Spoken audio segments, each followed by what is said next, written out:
Alright, we are on the last one, and like the others, what I'll do is I'll go ahead and I'll show you how to do value, which you should already know from form and color a little bit, and from texture, because you have to use a lot of value and texture to make it look like actual texture.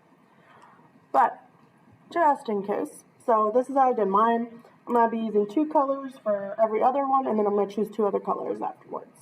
So I'm going to start with this pink color.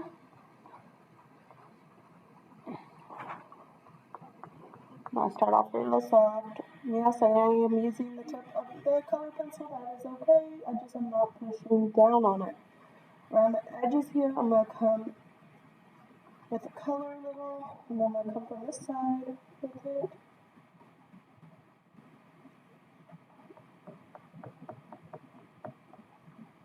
My darkest area is going to be here.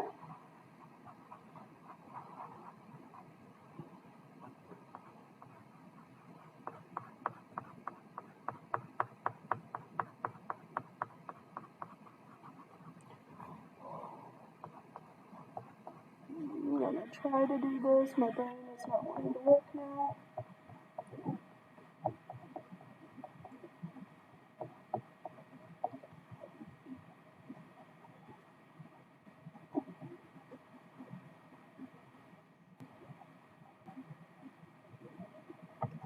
Yeah, I just realized I wasn't recording again.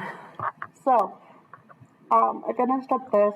Yes, I know it's a little streaky. I'm okay with that. It kind of adds a little character to what I'm doing. As long as it's intentional.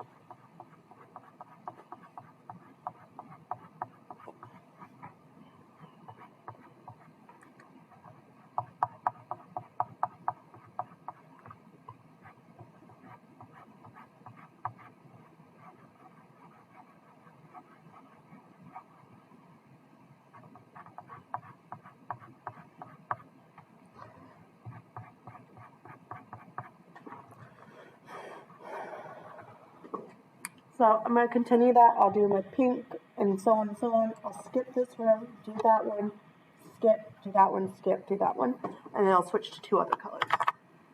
And I'll show you when I'm done. I'll do a full picture of my project and post it when I am done.